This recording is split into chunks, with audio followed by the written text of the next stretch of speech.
Hello friends, welcome back to my YouTube channel.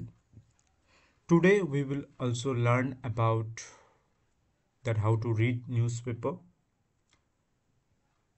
So let's have a discussions. তো প্রথমেই আমরা জানবো যে শব্দের মানে। তো তোমাদের আরো একটি জিনিস বলে রাখবো যে এই যে ভিডিওটি আমরা বানাচ্ছি মানে আমি বানাচ্ছি, তো এই ভিডিওটি ডাইরেক্ট পেপার কপি থেকে নেওয়া, ডাইরেক্ট পেপারটি তোমাদের সামনে তুলে ধরছি। ওকে, তো এই ভিডিওতে আমরা শিখব কিভাবে ইংলিশ নিউজপেপার পড়তে হয় এবং শব্দের মানে কি বা সিনোনিম কি এই সম্বন্ধে জানব। তো disrespectful two appoint CEC CEC at midnight, শেষ রাহুল। তো আমাদের মূল বিষয়বস্তু থাকবে যে কিভাবে নিউজপেপার পড়তে হয়। তো নিউজে কি রয়েছে তার উপরে বেশি গুরুত্ব থাকবে না। দেখো সেন্টেন্সটাকে ভাঙছি।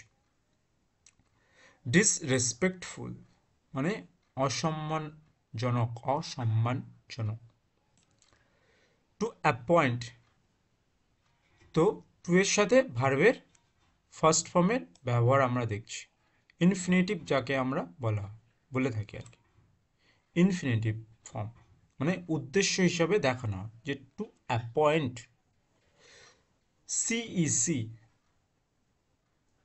তো সিইসির ফুল ফর্ম যদি আমরা দেখি তো সেখানে আমরা দেখব যে সিইসি হলো chief election commissioner. Chief election commissioner chief election commissioner.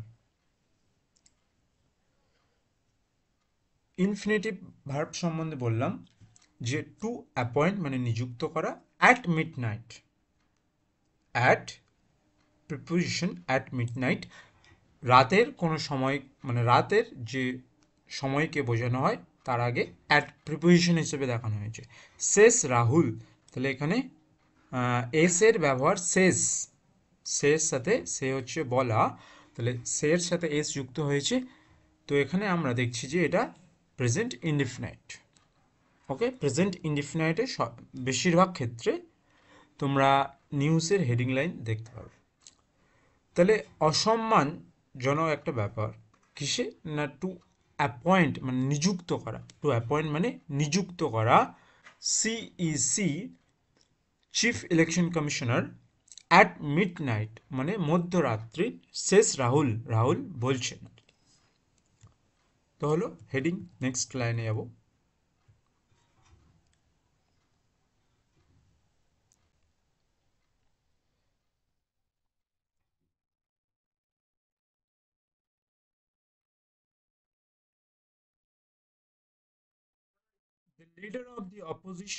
The leader of the opposition in the Lok Sabha, LOP, leader of the opposition, LOP এর ফুল ফর্ম হলো leader of the opposition.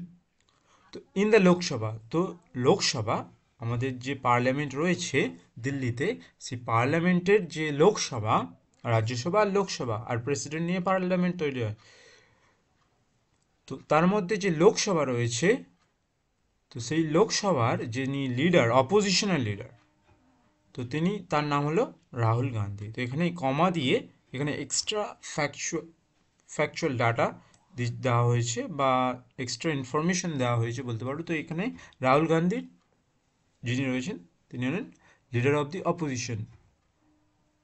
On Tuesday মানে মঙ্গলবার, on Tuesday slammed the midnight appointment of of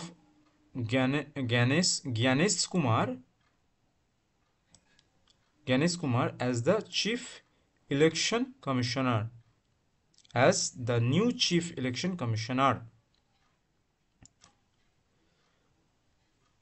Clear? তো এক্ষেত্রে বাক্যে যে রয়েছে শেখার বিষয় অন, প্রিপোজিশন অন। অনে আমরা দেখছি টুইসডে, অন টুইসডে মানে মঙ্গলবার, কোনো ডেটের বা বারের আগে, সাপ্তাহিক কোনো বারের আগে, তার আগে আমরা টুইসডে অন ব্যবহার করব। তো স্ল্যাম্পড, স্ল্যাম্পড, স্ল্যাম্পড মানে হলো ক্রিটিসাইজ করা, ক্রিটিসাইজ মানে সমালোচনা করছে। স্ল্যাম্পড সিনোনিম যদি দেখি, slammed, smashed, slapped, criticise. Clear? The midnight appointment, the midnight মানে একটা নির্দিষ্ট রাতের কথা বলা হয়েছে, দ্য মিড নাইট, সেই কারণে এখানে আমরা দায়ের ব্যবহারটা দেখছি। দা আর্টিকেলে যে দা রয়েছে সেটা নির্দিষ্ট কিছু বোঝাতে গেলে তার আগে দায়ের ব্যবহার আমরা দেখি। The midnight appointment of Gyanesh Kumar as the new chief election commissioner. তাহলে লিডার অফ দি অপোজিশন, যে লোকসভার যিনি লিডার, অপোজিশন লিডার রয়েছেন, মঙ্গলবার দিনকে সমালোচনা করলেন বা ক্রিটিসাইজ করলেন মধ্যরাত্রি নিযুক্তিকরণের। কার না? জ্ঞানেশ কুমার, অ্যাজ মানে যেমন, হিসাবে, অ্যাজ মানে এখানে হিসাবে বোঝাচ্ছে, প্রিপোজিশন হিসাবে বলতে পারো তোমরা, যে নিউ চিফ ইলেকশন কমিশনার হিসেবে। ক্লিয়ার? তো নেক্সট লাইনে যাব।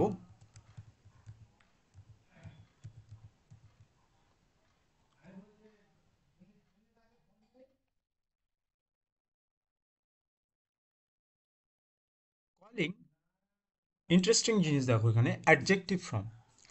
তো অ্যাডজেক্টিভ ভার্বের সাথে I N G, adjective present participle form.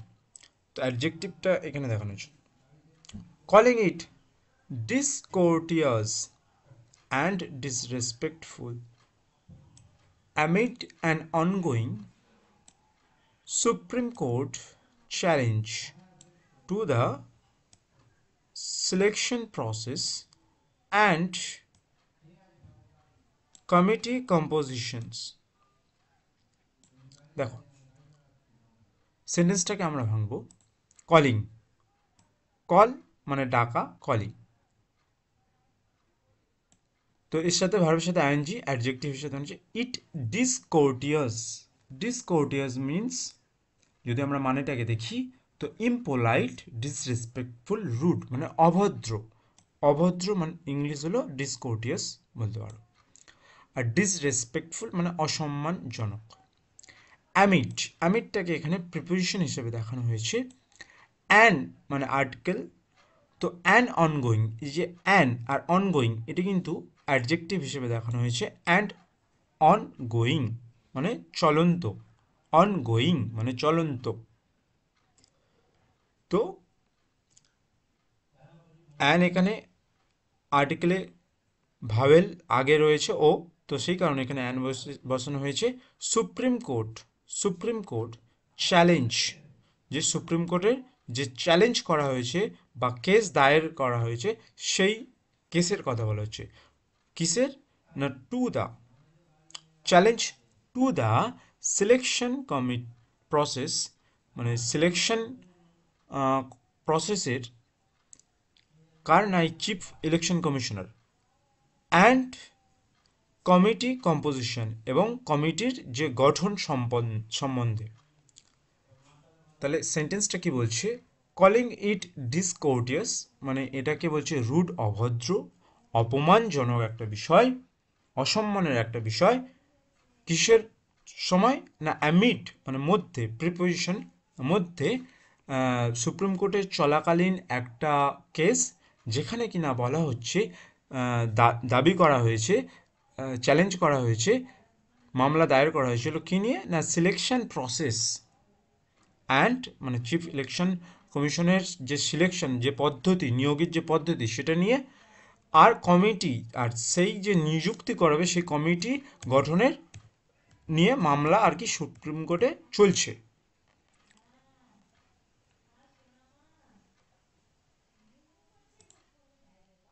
Mister Gandhi দেখো, এক্সট্রা ইনফরমেশন পেপারে যখন দেখবে এই কমার ব্যবহার তোমরা অবশ্যই দেখতে পাবে।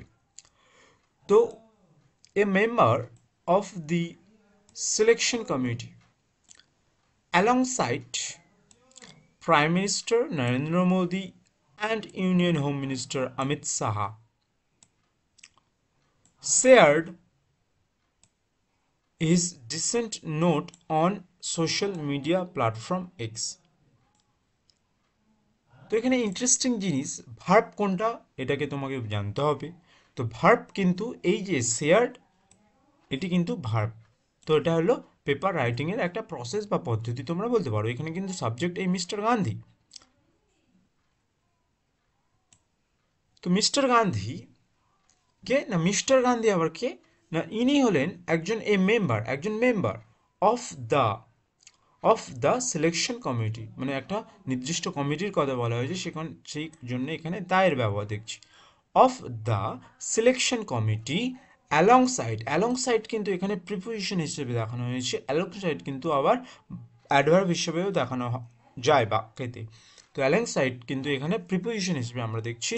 অ্যালংসাইড কার সাথে না, প্রাইম মিনিস্টার নরেন্দ্র মোদী।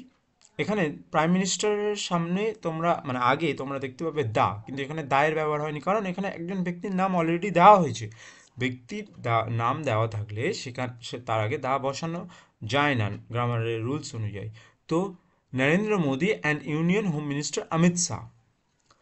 তো মিস্টার গান্ধী তিনি হন একজন মেম্বার সিলেকশন কমিটি, কাদের সাথে না, প্রধানমন্ত্রী এবং ইউনিয়ন হোম মিনিস্টারের সাথে।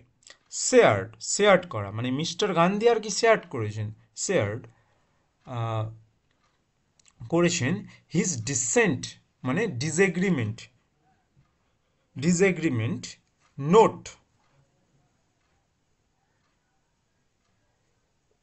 শেয়ার করেছে, মানে কারোর সাথে ভাগ করেছে তার মানে তথ্য বা মতামত। ডিসেন্ট মানে তোমরা বলতে পারো যে আলাদা মতবাদ। ডিসএগ্রিমেন্ট বা সিনোনিম যদি বলো ডিসকর্ড।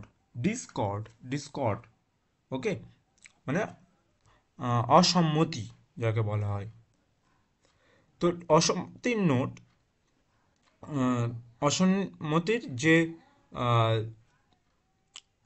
লিখিতকরণ সেটি তিনি আর কি দেখিয়েছেন অন সোশ্যাল মিডিয়া। দেখো সোশ্যাল মিডিয়ার আগে অন হয় preposition, on social media platform x. তাহলে শেয়ার করেছে হিজ ডিসেন্স নোট, তার যে অসম্মতি সেটি তিনি সোশ্যাল মিডিয়াতে তুলে ধরেছেন, সেটার কথাই এখানে রাইটার বলছেন। নেক্সট লাইনে যাব, আশা করি তোমরা সবাই বুঝতে পারছো। তো অবশ্যই সমস্যা হলে কমেন্ট সেকশনে জানাবে। তো ইট ইজ বোথ দেখো এখানে, আচ্ছা আমি আগে সেন্টেন্সটা পড়ে নিই। It is both disrespectful and discourteous for the PM and Home Minister to make a midnight decisions on selecting the new CEC when the committee's compositions and the appointment process are under Supreme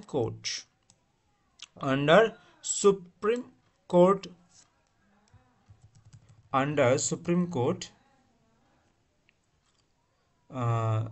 scrutiny and said to be heard in less than 48 hours, he wrote. Clear? এবার আমি সেন্টেন্সের মানেটা ভাঙব। তাহলে ইট is both, দেখো সেন্টেন্সটা কিভাবে ভাঙছি। ইট is both মানে উনি আর কি কথাটি তুলে ধরেছেন, ওই জন্য এখানে ডাবল ইনভাইটেড কমা দেখতে পাচ্ছি বাক্যেতে, যে ইট ইজ বোথের সাথে আমরা অ্যান্ডের ব্যবহার দেখব, বোথ। ওকে, মানে রিলেশন টাইপের তোমরা বলতে পারো, বোথ আর and. Okay, it is both disrespectful মানে অসম্মানজনক, আর ডিসকোর্টিয়াস মানে অভদ্রজনক for the PM and HM। PM means prime minister. তো এখানে ব্যক্তির নাম দেওয়া নেই, সেই কারণে এখানে আমরা দায়ের ব্যবহার দেখতে পাচ্ছি। For the PM and home minister মানে প্রাইম মিনিস্টার আর হোম মিনিস্টার। টু মেক ইনফিনিটিভের ব্যবহার, টু মেক কিসের জন্যে, টু মেক মানে তৈরি করা এ মিড নাইট ডিসিশন একটা মধ্যরাত্রিকালীন সিদ্ধান্ত কিসের ওপরে, একটা বিষয়ের ওপরে, ডিসিশন অন। দেখো প্রিপোজিশনের খেলাটা দেখো, ডিসিশনের পরবর্তীকালে আমরা অনের ইউজ করব, ডিসিশন অন, তারপরে এখানে প্রিপোজিশনের কারণে এখানে আমরা আইএনজি দিতে হচ্ছে ভার্বের সাথে। তো selecting, on selecting the new CEC, তাহলে নিউ যে চিফ ইলেকশন কমিশনার হয়েছে তার জন্যে কথাটি ব্যবহার হচ্ছে, যে এটা অসম্মানজনক, অভদ্রজনক। কাদের জন্যে? প্রধানমন্ত্রী এবং হোম মিনিস্টারে। কী কারণে? না, যে মধ্যবর্তী তারা যে সিদ্ধান্ত নিয়েছে চিফ ইলেকশনের মানে অ্যাপয়েন্ট করার জন্য, নিযুক্তকরণের জন্য। এটা কিন্তু পেপারের ভাষায় লেখা রয়েছে। ওকে, তো যেখানে যা লেখা রয়েছে সেটাই আমি বলছি। হোয়েন, যখন, রিলেটিভ প্রোনাউনের ব্যবহার আমরা দেখছি, যে যখন মানে হোয়েন মানে বাক্যটিকে আরও বাড়াচ্ছে, যখন প্রোনাউনের ব্যবহার দেখছি হোয়েন, যখন the committees composition and the appointment, next লাইনে যাব, কখনকার কথা বলা হচ্ছে? যখন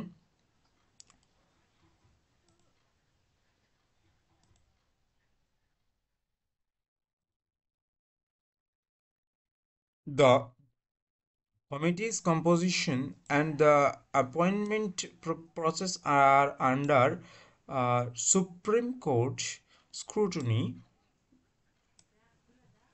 and said to be heard in less than 48 hours, he wrote.